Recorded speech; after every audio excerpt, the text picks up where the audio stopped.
ప్రభు పునరుత్థానంలో ప్రభు సన్నిధిని అందరికీ నేరుగా తెలుస్తున్నాను. 2025 సంవత్సరం 10వ నెలలో ఈ 12 పెట్టి నడిపించారు. మనకంటే తండ్రులు గొప్పవారు. ఇంతమంది జనాన్ని దాటిపోయిన మనకి జనాన్ని ఇచ్చిన విధానం బట్టి ఆయన వందనాలు చేస్తాం. ఆయన సన్నిధిలో గడపడం గొప్ప భాగ్యం, ఆయన బిడ్డలుగా ఉండడం గొప్ప భాగ్యం. అలాగే ఆయన వాక్యాన్ని విడిచిపెట్టించే గొప్ప దేవుడు నాకు ఇచ్చినందుకు ఆయనకు వందనాలు చెల్లిస్తున్నాను. మనం చదివిన బైబిల్ రిఫరెన్సెస్ నుంచి కొన్ని మాటలు జ్ఞాపకం చేస్తూ మా ప్రార్థనా జీవితం ఎలా ఉందనేది ఒకసారి రివ్యూ చేసుకుంటూ ముందుకు సాగుదాం. ముందుగా పాటల పుస్తకం నుంచి 384 పాట, 2వ చరణం పాడుతుంది. ప్రార్థన వినడి పావనుడా, ప్రార్థన మాకులే కుమరా, ప్రార్థన వినడి పావనుడా, ప్రార్థన మాకులే కుమరా, శ్రేష్టమైన భావము గూర్చి శిష్య బృందముకు నేర్పితి, శ్రేష్టమైన భావము గూర్చి శిష్య బృందముకు నేర్పితి, పరముగా నిన్ను కలుసుకుంటున్న ప్రియము పరలోక ప్రార్థనయే కుమరా, పరముగా నిన్ను కలుసుకుంటున్న ప్రియము పరలోక ప్రార్థనయే కుమరా, ప్రార్థన వినేడు పావనుడా, ప్రార్థన మాకులే కుమరా. హల్లెలూయా. గత వారం మొదటి పునరుత్థానం ఈ నెలలో ముందుగా భాస్కర్ వికెట్ కథ నిర్వహించింది. చాలా శక్తి ఎవరు ఇద్దరే భాస్కర్ గారు సత్యగల అందరూ క్యాంపులో ఉన్నారు. అయినా ప్రార్థన చేసి ప్రారంభించిన తర్వాత ముందుగా ఒక్కొక్క ఆరోగ్యం తీర్చారు. ఆయన సన్నిధిలో సంపూర్ణ సంతోషం ఉన్నది. ఆయన కుడి చేతిలో నిర్దేశిస్తున్నారు, ఆయన ఎడమ చేతిలో కరగస్తున్నాయని వాటిని సెలవు. ఆయన ఇచ్చే సుఖాన్ని సంతోషాన్ని అనుభవించాలంటే ఆయనతో మనకు సహవాసం ఉండాలి. మనం ఎక్కడున్నా ఆయన గుర్తిస్తూ ఆరాధిస్తూ ముందుకు సాగుతుండాలి. ప్రార్థన అంశం మీద హరిదాసు నాకు చెప్పినప్పుడు మరి దేవుడు నాకు ఇచ్చిన ప్రేరేపణలోకి ప్రార్థన అనే మాట మీద మాట్లాడాలని ప్రేరేపించాడు. దాన్ని బట్టి మనం మాట్లాడుతున్నాం. ఇప్పుడు మనం చదివిన ఫ్రెండ్స్ మొదటి రాజు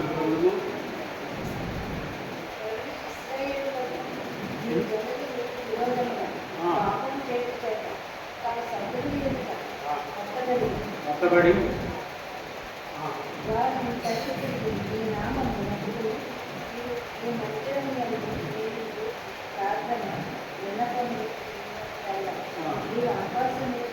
నీవు ఆకాశం నుండి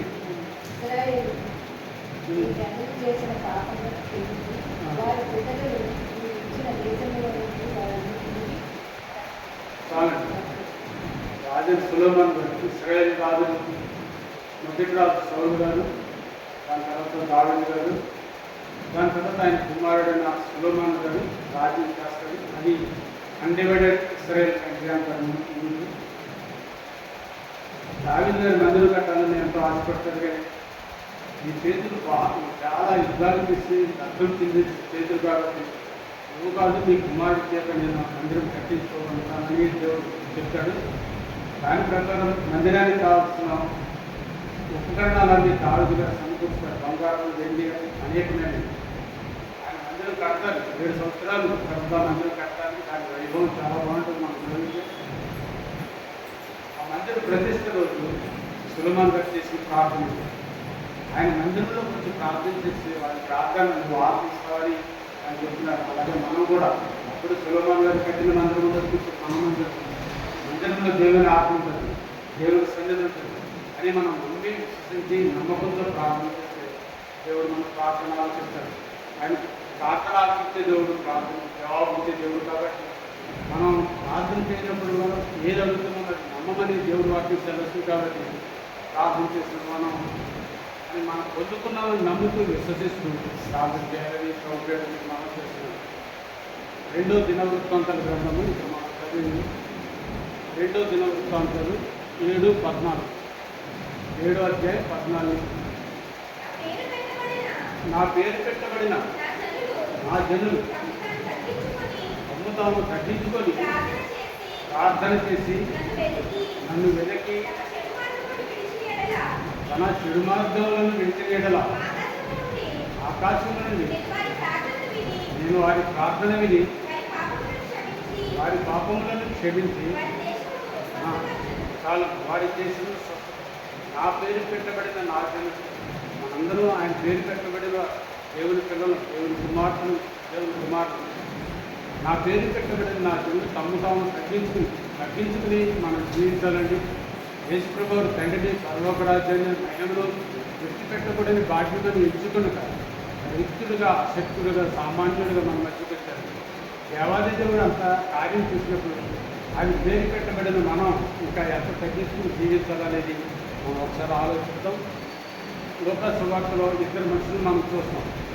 లోకా సువార్త 18వ అధ్యాయం 10వ వచనం. లోకా సువార్త 18:10. అక్కడ 2 ప్రార్థన చేస్తారు. ప్రార్థన చేయుటకై 2 మనుషులు దేవాలయానికి వెళ్ళి వారిలో ఒకరు పరిచయుడు ఒకరు సుంకకాలం ప్రార్థన చేయడానికి ఇక్కడ వెళ్ళారంట. మనం ఇంతమంది వచ్చాం కదా, రకరకాలుగా మన మరి భావభావాలు కావచ్చు, మన వృత్తులు వేరు కావచ్చు, కానీ ప్రార్థన చేసేది మనందరం ఒక్కటే దేవుని పిల్లలు. అందులో ఒకటి పరిచయం ప్రార్థన చేస్తాడు. నేను వీడి వల్ల ఉండలేదు, మరి వారానికి 2 సార్లు ఉపవాసం ఉంటున్నాను, దశభాగాలు ఇస్తున్నానని ఎంతో గర్వంతో ప్రార్థన చేస్తాడు. దేవుడు ఆయన ప్రార్థన వినలేదు.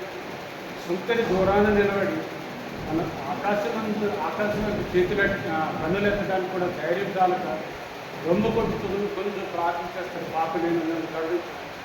దేవుడు వారిద్దరి ప్రార్థనలో సుంకరి ప్రార్థనే వెళ్తాడు. మనకున్న స్టేటస్ కానీ, మనకున్న ఉద్యోగం కానీ, మనకున్న బలం కానీ, ఆస్తి బలం కానీ, అందుబలం కానీ వెళ్ళి దేవుడి దగ్గర పనిచేయండి, వెళ్ళి దేవుడించింది. ఎవడు దీనుడై నా మాట విని ఉదుతాడు వాడినే నేను దృష్టిస్తానని దేవుడు చదివిస్తాడు. మనలో దీనత్వం చూస్తాడు దేవుడు. దీనత్వం కలిగి ఉన్నామా? మరి ఆ పరిశీలన అని మనం ప్రార్థన చేస్తున్నాం, సౌకర్యాలు చేస్తున్నామా? ఇదే కాలంలో దేవుడు మనం అడుగుతున్నాడు. తను తాను తగ్గించుకున్న వాడు హెచ్చించబడదు, తను తాను హెచ్చించుకున్న వాడు తగ్గించబడిందని పరిశుద్ధ లేఖనం చదివిస్తుంది. కాబట్టి మనం తగ్గింపు జీవితం కలిగి మరి ఆయన ప్రార్థన చేస్తూ ఆయన ఇచ్చే జీవనంలో ఆశీర్వాదాలు పొందుకున్నాం. మరి ఆయన సన్నిధికి వచ్చి ఆయన బిడ్డలను చెప్పుకుంటూ జీవన లేకుండా, ఆశీర్వాదం లేకుండా మన చిత్తానుసారం జీవిస్తూ నేను క్రైస్తవులని అని చెప్పుకున్న మాత్రం ఏమాత్రం ప్రయోజనం లేదని మనం తెలుసుకోగలం. యెషయా గ్రంథము 1వ అధ్యాయం 15-16 ఉంటుంది. యెషయా గ్రంథం 1వ అధ్యాయం 15-16. యెషయా గ్రంథము 1వ అధ్యాయం 15-16 వచ్చినారు. మీరు మీ చేతులు చాపినప్పుడు మిమ్మల్ని చూడక నా కన్నులు కప్పగలు. మీరు బహుగా ప్రార్థన చేసినను చాలా మీరు బహుగా ప్రార్థన చేసిన నేను వినను. చేతులు చాపి మనం ప్రార్థన చేస్తే దేవుడు ఆయన కన్నులు కప్పుకుంటాడు. ఆయన చూసే దేవుడు, మాట్లాడే దేవుడు, కనికరం గల దేవుడు. అయినా ఆయన కోపం వచ్చి మనం చేసిన పాపాన్ని బట్టి, ఆనాడు ఇశ్రాయేలు జనాంగాలు చేసిన పాపాన్ని బట్టి దేవుడు మాట్లాడుతున్న మాట అప్పుడే కాదు, ఇప్పుడు కూడా దేవుడు సజీవుడు అన్నాడు, మన మధ్య ఉన్నాడు. కాబట్టి మనం చేసే ప్రార్థన యథార్థంగా నమ్మకంగా ఉందా? మన చేతులు నిర్దోషమైనవిగా ఉన్నాయా? మన కన్నులు, మన నాలుక, మన సమస్తము ఆయనకి ఇష్టపూర్వకంగా మనం ఉంటున్నామా లేదా? మీరు బహుగా ప్రార్థన చేసి ఎంత ప్రార్థన చేయొచ్చు. నేను ఎంత ప్రార్థన పరుడు, ఎంత ప్రార్థన పరురాలని మనం అనుకోవడం కాదు, కానీ దేవుడికి ఇష్టమైన ప్రార్థన ఎప్పుడైనా సువాసనగా మనం చేసే ప్రార్థన ఆయన సన్నిధికి వెళుతుందో లేదో. ఎంత ప్రార్థన చేసినా నేను వినను, నా కళ్ళను మూసుకుంటానని దేవుడు చదివిస్తున్నాడు. అలా ఆయన కనికరం గల దేవుడు. ప్రభువా నీవు నాకు కావాలి, నీ సహాయం కావాలంటే ఆయన తప్పకుండా చేసేవాడు. అయితే మనం మన చేతిలో ఉన్న పాపాన్ని విడిచిపెట్టి మన మనసులో ఉన్న కల్మషాలు ద్వేషం అసూయ మత్సరాలు విడిచిపెట్టి ఆయనకి ఇష్టమైన కుమారులుగా మనం ఉంటే యథార్థమైన మనసు కలిగి నమ్మకమైన మనసు కలిగి మనం ప్రార్థన చేసే ఆ ప్రార్థన దేవుడు తప్పకుండా ఆలోచిస్తారు. కాబట్టి ప్రేమైన దేవుడి సంగమం మన ప్రార్థన ఎలా ఉంది, మన వ్యక్తిగత ప్రార్థన ఎలా ఉంది, మన కుటుంబ ప్రార్థన ఉన్నదా, మరి ఎలాంటి ప్రార్థన మనం కలిగి ఉన్నాం, ప్రార్థన జీవితాన్ని కలిగి ఉన్నాం, దేవుడికి ఇష్టమైన ప్రార్థన చేస్తున్నామా లేదా, మనకు కావాల్సిన కోరికలన్నీ దేవుడికి చెప్పి నాకు అది చేయి ప్రభావం ఇది చేయి ప్రభావం తప్పకుండా ఆయన చేస్తారు. కానీ ఆయనకి ఏమి కావాలనేది మనం కూడా జ్ఞాపకం చేసుకుని ముందుకు తాగుతూ ఆత్మీయుతుల ముందు చాలా తాగాలని దేవుడు కోరుతున్నాడు. ఇరిమియా గ్రంథం 29:11. ఇరిమియా 29:11. ఇరిమియా గ్రంథము 29:11.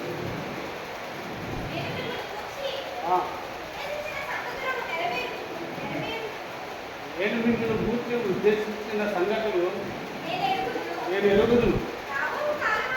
రాబో కాలమందు మీకు నిరీక్షణ కలుగునట్టుగా ఉద్దేశంలే కానీ కాలం. నేను మిమ్మల్ని గురించి యోచించిన సంగతులు సమాధానకరమైన దేవుడు చదువుతున్నాడు. ఆయన సమాధానకర్త ఆయన పేరు. మన పట్ల ఆయన సమాధానకరమైన ఆలోచనలు ఉన్నాయట, అతన్ని సఫలం చేస్తానని చెప్తున్నాడు. అంటే దేవుడు కృష్ణుడిగా మనం జీవించాలి. ఆ హానికరములైనవి కావని దేవుడు చదువుతుంది. మనకి ఏదైనా హాని కలుగుతుందంటే హాని జరుగుతుందంటే అది సాతాను చేసే పని, లేదా మన పాపాలను బట్టి మనం తెచ్చుకున్న రోగాలు కావచ్చు. కానీ దేవుడు ఎవరికి ఇష్టపూర్వకంగా మరి ఇబ్బంది పెట్టదని దేవుడు వాటిని సెలవుస్తుంది. కాబట్టి సమాధానకరమైన సంగతులు ఆయన ఎదుగుతున్నాయి. ఆ సమాధానాన్ని మనం పొందుకోవాలంటే ఆయనకి సమాధానకర్తని ఒకటి ఆశ్చర్యకరుడు. శరీరంలో ఆ మాట ఆశ్చర్యకరుడు, ఆలోచనకర్త, నిత్యుడొకటికి సమాధానకర్త అనే పేరు. ఆయన సమాధానం ఇచ్చే దేవుడు. మన కుటుంబాల్లో సమాధానం ఉందా, మనలో సమాధానం ఉందా, అసమాధానంగా మనం జీవిస్తున్నామా, మన పొరుగువారిని మనం ప్రేమించగలుగుతున్నామా, సమాధాన స్థితిలో మనం ఉన్నామా లేదా లేదు. ఈ ఉదయకాల సమయంలో దేవుడు మనల్ని అడుగుతున్నాడు. ప్రార్థనా పనులు చెప్పుకుంటూ ఎదుటి వారిని ప్రేమించలేని మనస్తత్వం మనలో ఉండకూడదు. దేవుడు మొట్టమొదటిగా మోసే గారికి 10 ఆజ్ఞలు ఇచ్చారు. అవన్నీ మనకు తెలిసింది. అది యేసు ప్రభు వారి కాలంలో వచ్చినప్పటికీ ఇవన్నీ అనుసరించడం కష్టమైపోతుందని ఆయన 2 ఆజ్ఞలు చేశాడు. 10 ఆజ్ఞలు. ఈ పూర్ణాత్మతో, పూర్ణ మనసుతో, పూర్ణ విధేయతతో దేవుడిని కొలవాలని, అలాగే నిన్ను వాళ్ళే ఈ పొరుగు వారిని ప్రేమించాలని దేవుడు చదివిస్తున్నాడు. అలా ప్రేమించే వారినే మనం ప్రేమిస్తే దానివల్ల మనకు ప్రయోజనం ఉంది. కానీ మన శత్రువులను ప్రేమించడానికి దేవుడు వాటిని సెలవిస్తుంది. కాబట్టి మనం ప్రేమ కలిగి ఉన్నాం. నిరీక్షణ, విశ్వాసము, నిరీక్షణ, ప్రేమ, ఈ మూడింటిలో ప్రేమే శ్రేష్టమైన దేవుడు వాటిని సెలవిస్తుంది. కాబట్టి ప్రేమ కలిగి సత్యం చెప్తూ ముందు సాగుతూ దేవుడు ఆయన ఇచ్చే ఆశీర్వాదాలు దేవుడు పొందుకుంటూ ముందు సాగాలని దేవుడు మనం అడుగుతున్నాడు. కాబట్టి ఉదయకాల సమయంలో మందిరంలో చేరిన మనము సకల లోకంలో ఉన్న ప్రతి ఒక్కరు దేవునికి ఇష్టడుగా, దేవునికి ఇష్టమైన ప్రియ కుమారునిగా మనం జీవించాలని దేవుడు కోరుతున్నాం. అలాగే దానియేలు గ్రంథంలో మాట్లాడుతాం. దానియేలు గ్రంథం 9:20. దానియేలు 9:20. దానియేలు గారు చెప్తున్న మాటలండి. నేను ఇంకా పలుకుతూ ప్రార్థన చేస్తూ ఆ దేవుడైన యెహోవా ఎదుట నా పాపములు, నా పితరుల యొక్క పాపములు ఒప్పుకొనుచు నా దేవునికి విజ్ఞాపన చేయించండి. నేను ఇలాగ మాట్లాడుతూ ప్రార్థన చేస్తూ ఉండగా చాలు. ప్రార్థన చేస్తూ ఉండగానే దానియేలు గారు ప్రార్థన చేస్తూ ఉండగానే పరలోకంలో ఒక కమాండ్ బయలుదేరి మా భక్తులు దానియేలు గారు ప్రార్థన చేస్తున్నారు, వెళ్ళి ఆయన బలపరచమని దాపడేలతో పంపిస్తాడు. ప్రార్థన చేస్తుండగానే జవాబు. మనం కొన్నిటికి ప్రార్థన చేసిన, ఎన్ని సంవత్సరాలు చేసినా మన ప్రార్థన జవాబు దొరకదు. కానీ ఎందుకంటే దేవునికి ఇష్టం దేనివి మనం అడుగుతున్నామో అందుకే ఆయన ఇవ్వట్లేదని తెలియదు. అయితే దానియేలు ప్రార్థన చేస్తే ఆ ప్రార్థన చేస్తూ ఉండగానే గాబ్రియేలు వచ్చి దానియేలు బహుప్రియుడు, ఈ ప్రార్థన దేవుని సమ్మతానికి చేరిందని సెలవుస్తున్నట్టుగా మనం చూస్తాం. కాబట్టి మన ప్రార్థన ఎలా ఉంది, యథార్థంగా నమ్మకంగా మనం ప్రార్థన చేయగలుగుతున్నామా, మనస వాచ కర్మ దేవుని సన్నిధిలో మనం నిలవగలుగుతున్నామా లేదా స్వార్థపరమైన ప్రార్థనలు, కావలసిన ప్రార్థన దేవుడికి ప్రార్థన విసిగించు, నాకు ఇది ఇవ్వు, నాకు అది ఇవ్వు, నా బిడ్డలకి ఇలా చేయి, నాకు ఇలా చేయి, నాకు ఆరోగ్యం ఇవన్నీ చేస్తాం. అవన్నీ కావాలని దేవుడికి తెలుసు. మనం అడగకముందే ఆయన ఇచ్చే దేవుడు కాబట్టి మనం మన చుట్టుపక్కల ఉన్న వారి కోసం, మన సంఘం కోసం, సమాజం కోసం ప్రార్థన చేయవలసిన వారు ఉన్నాను. అలాగే ఆత్మల భారం మనలో ఉండాలి, అనేక ఆత్మలు రక్షించబడాలని దేవుడు కోరుకుంటున్నాడు. కాబట్టి ఈ అంత్య దినాల్లో సాతానుడు చెలరేగిపోతూ ఎవరిని నిందుతున్నారని గర్జించి సింహంగా చిరుకులాడుతున్నాడు. దేవుడి కంటే సాతానుడు తక్కువవాడు, దేవుడి శక్తి వాడు నిలవడు, కానీ మనకంటే సాతానుడు బలవంతుడు. అయితే దేవుడు మనకు ఒక కమాండ్ ఇచ్చాడు, అదేంటంటే నీలో ఉన్నవాడు లోకంలో ఉన్నవాడి కంటే గొప్పవాడు అని మనం ఎప్పుడూ గుర్తుంచుకోవాలి. సాతాను ఎన్ని ఎత్తుగడలేసిన వాడి మరి ప్రయత్నం ఫలించదు. యోగు గారు విపరీతంగా మరి ఇబ్బంది పెట్టినట్టుగా మనం చూస్తున్నాం. అన్నీ పోతాయి, ఆస్తులన్నీ పోతాయి, పిల్లలు పోతారు, ఒక భార్య మిగులుతుందైనా యోగు గారు ఆయన ప్రార్థనా జీవితాన్ని, భక్తి జీవితాన్ని విడిచిపెట్టలేదు. మనం కూడా ఏదో చిన్న సాధన వస్తే దేవుడు నాకు కష్టం లేదని విడిచిపెట్టే భక్తులు చాలామంది లోపల మనం చూస్తుంటాం. కాబట్టి భక్తి జీవితాన్ని మనం ఆ విడిచిపెట్టే వాళ్ళు కాకుండా సాధన ఇచ్చిన ఆ దేవుడిని సాధన ఇచ్చిన సక్సెస్ మనం ధైర్యంతో ముందుకు సాగాలి. ప్రార్థన జీవితాన్ని విడిచిపెట్టకూడదు. యేసు ప్రభువారు ఉన్నా, మన యేసు ప్రభువారు నమ్మిన మనకు శోధన రాదని ఎక్కడ చెప్పలేదు. శోధన వస్తుంది, కానీ దాన్ని తప్పించే మార్గం దేవుడు చూపిస్తాడు. కాబట్టి మనం విశ్వాసంగా ఆయనలో నిలిచింటే దేవుడు తప్పకుండా ఆయన కార్యాలు మనకు చేస్తాడు. ప్రభుత్వ గురించి మనం తెలుసుకుంటాం. అపోస్తల కార్యంలో ఒక మాట చూద్దాం. అపోస్తల కార్యంలో 9వ అధ్యాయం 39-40. అపోస్తల కార్యంలో 9:39. పేతురు లేచి వారితో కూడా వెళ్ళి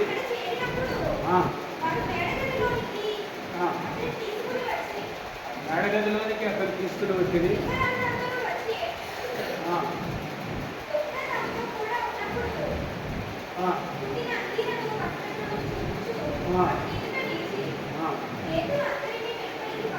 పేతురు అందరినీ వెలుపలికి పంపి మోకాళ్ళుని ప్రార్థన చేసి కవిత వైపు తిరిగి, కవిత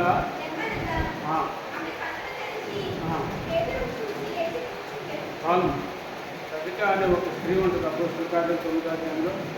ఆవిడ గొప్పలో ధర్మకార్యం చేసేది. ఆవిడకు ఒక్కటే గుర్తించండి, అంగీలు కుట్టడం, తెలుసు కదా, లేసి అనడం అంటారు. కుట్టి అనేకులకి ఆవిడ ఇచ్చిందట. అనుకోకుండా ఒకసారి ఆవిడకి వ్యాధి సడన్గా చనిపోతారు. పక్క ఊళ్ళో పేతురు గారు ఉన్నారని ఆయన కబురు పెట్టి పేతురు గారు వెంటనే వస్తారు. వచ్చి ఎక్కడ పెట్టారు, మేడగదిలో ఉన్నారంటే ఆయన మేడగదిలో తీసుకెళ్తారు. అందరూ ఏడుస్తుంటారు. ఆ కవిత చేసిన పనులన్నీ వాళ్ళు చూపిస్తారు. మరి వారు చేసిన కార్యాలే వారు వెంట వెళ్తాయని దేవుడు సెలవిస్తున్నాడు. మనం ఏదైనా మంచి కార్యం చేయగలుగుతున్నామా, ఎవరికైనా మంచి చేయగలుగుతున్నామా, లేదంటే మన స్వార్థం మనమే చూసుకుంటే మన ఇష్టానుసారం జీవిస్తున్నామా? దేవుడు మనకి ఇచ్చిన ఈ జీవితం దేవుడి కోసం వాడాలి, అలాగే ఇతరులకు ఉపయోగపడేవారుగా మనం ఉండాలని దేవుడు కోరుకుంటున్నాడు. స్వార్థమైన ప్రార్థనలు, అలాగే స్వార్థమైన ఆలోచనలు మనం పెట్టుకోకుండా దేవుడు మనం జీవించాడు కాబట్టి ఎదుటి వాళ్ళని కూడా జీవించాలని మనసు మనలో ఉండాలి.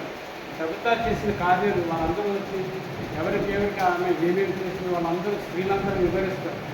అప్పుడు వాళ్ళందరినీ బయటకు పంపించి పేతురు గారు మోకాళ్ళని ప్రార్థన చేస్తే కవిత చనిపోయిన ఆవిడ తిరిగి యేసు ప్రభువారు అనేకులను బ్రతికించారు.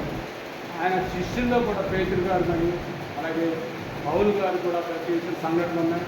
మీరు పామనంతుడు గారు దురాత్మల్ని గడ్డిస్తారు, చనిపోయిన వారు మీరు ప్రార్థన చేస్తే లేస్తారు దేవుడు వాగ్దానం అనుకున్నారు.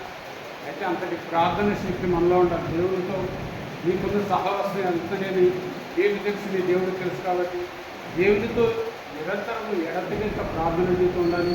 అలానే మన పనులు మానేసుకుని కాదు, కానీ దేవుడు మనకి ఇచ్చిన పని మనం చేస్తూ మనకి సమయం దొరికిన కొన్ని దేవుల్లో ప్రార్థన చేయాలని ప్రభువాక్యం సెలవుస్తుంది. మనం అనేక సార్లు మనం ఉన్నాం. మరి ప్రార్థన జీవితం క్రైస్తవులకు ఎంతో ప్రార్థన చేయకుండా ప్రభువుని చూడలేదని దేవుడు వాక్యం సెలవుస్తుంది. దేవుడు నిన్ను దర్శించాలన్నా, నువ్వు నీ యోచనలు ఫలించాలన్నా ప్రార్థన ఉండాలి, దేవుడితో మాట్లాడడానికి ఉండాలి. ఉదయం లేవగానే మనం దేవుడికి ప్రార్థన చేయాలి. ప్రభా, రాత్రంతా నువ్వు నన్ను కాచి కాపాడి ఉదయకాల సమయంలో నూతన నెలలో ప్రవేశపెట్టిన నూతన దినాన్ని నాకు ఇచ్చారు. సజీవులు కదా నీ నామాన్ని స్థుతిస్తారని పరిస్థితి లేక నన్ను సెలవుతుండగా నన్ను సజీవుల గుంపులో ఉంచాలని మనం ప్రార్థన చేయాలి. అనుదినము చేసిన వెంటనే ఆయన ముఖదర్శనం చేయాలి. లేవగానే వేటి కోసం ఎదగలు కాదు, కానీ దేవుడు సన్నిధిలో కూర్చొని వ్యక్తిని సమయాన్ని పెట్టుకొని ఆయనలో ధ్యానించాలి. ఈ దినచర్యంతా నాతో మీరు తోడే నడిపించండి. ఆయన ఈ పాదాలకు రాయితీ మీరు దేవతలకు ఆజ్ఞాపిస్తాను కలిగించాలి. అలాగే నన్ను నడిపించమని మనం ప్రార్థన చేసుకోవాలి. అలాగే దినచర్య ముగించిన తర్వాత కూడా మరి కడకలకు చేరే ముందు దేవుడు ప్రార్థన చేసుకుని దినమంతా నన్ను కాచి కాపాడు, నీకు వందనాలు చేస్తున్నాము, రాత్రంతా కాచి కాపాడిని ప్రార్థన చేసుకోవాలి. అప్పుడు దేవుడు మనం కాచి కాపాడుతాడు. ఆయన సన్నిధి మనకు ఉంటుంది, ఆయన దూతలు మనతో కాపాడు. లోకా సువార్త అక్కడికి మనం చూద్దాం. లోకా సువార్త 40 అధ్యాయం కొన్ని మాట 22 అధ్యాయము 40. లోకా సువార్త 22 అధ్యాయం 40. యేసు ప్రభువు చేసిన ప్రార్థన మనం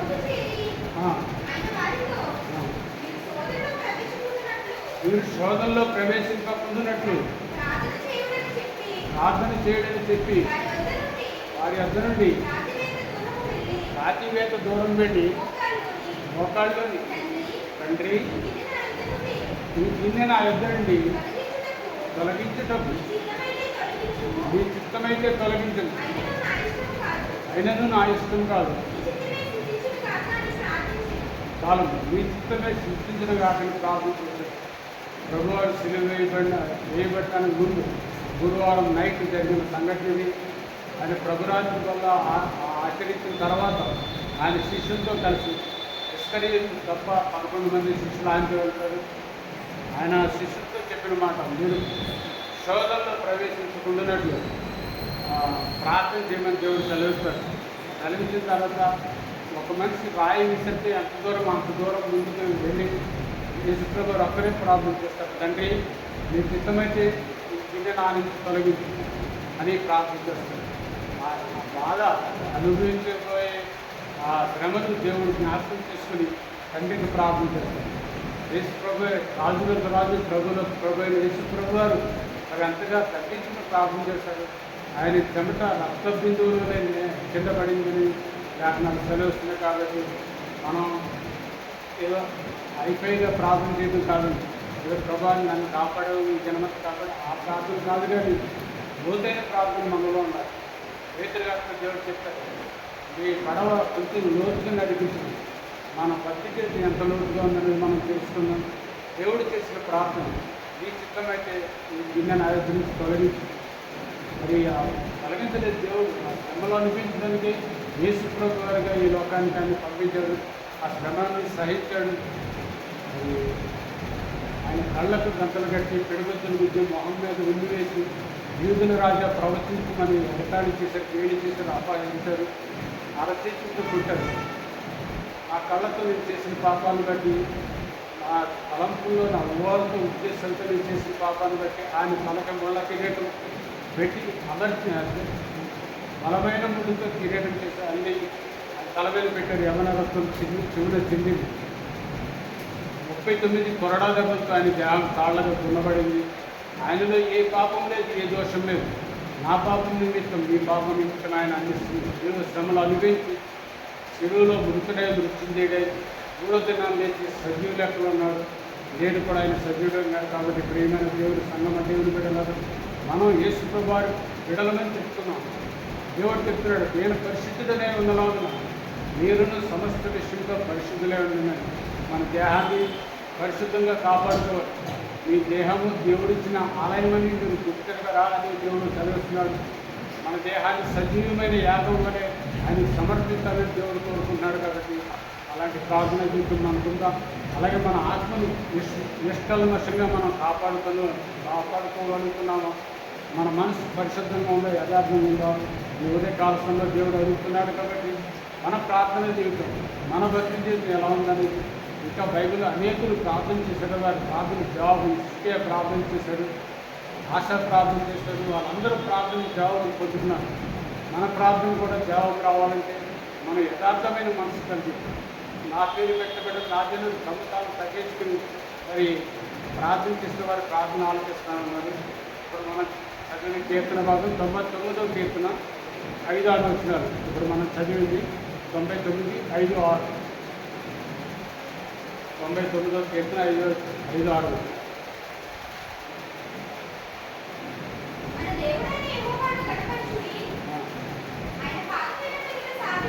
ఆయన పాదపీఠం ఎదుట సాగిలబడి ఆయన పరిశుద్ధుడు, ఆయన యాజకులలో మోషే అహరోనులు నుండి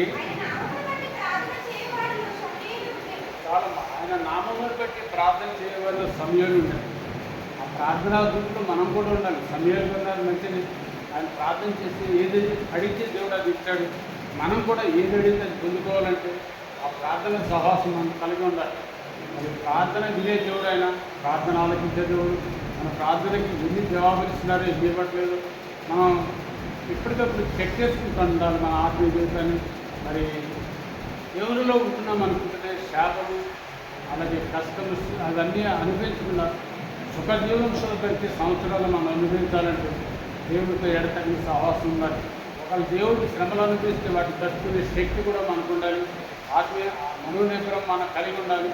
మన దేహం మీద అలాగే మనకున్న వాటి మీద మనం వాటిని జయించగలిగే కృషి ఇవ్వాలి. నేను లోకాన్ని జయించి ఉన్నాను కాబట్టి మీరు కూడా జయించండి. లోకం అనగా శరీరాశ, నేత్రాశ, జీవకుడంబాలు, వాటిని ఎవరైతే జయించగలుగుతారో నేను లోకాన్ని జయించి తండ్రి కుడిపార్శ్వం కూర్చుని ఉన్నాను, జయించు వారికి నా పక్కన స్థలం ఇస్తాను దేవుడు సెలవుస్తున్నాడు. కాబట్టి దేవుడితో కూర్చుని భాగ్యం మనం పొందుకోవాలంటే లోకాన్ని జయించాలి. లోకంలో ఉన్న ఆశలు జయించాలి. నేత్రాశ, శరీరాశ, జీవకుడంబాలు జయించి ఆయనతో మనం జీవించాలంటే మన పౌరస్థితి పరలోకంలో ఉందని మనం గ్రహించుకుంటూ అనుదినము ప్రార్థనలో ఆయనతో సహవాసం చేస్తూ వాక్యం చదువుకుంటూ ఆయనలో ముందుకు సాగాలని దేవుడు కోరుకున్నాడు. ఈ కుడి వచ్చిన మనందరికీ దేవుడు మనతో మాట్లాడాడు.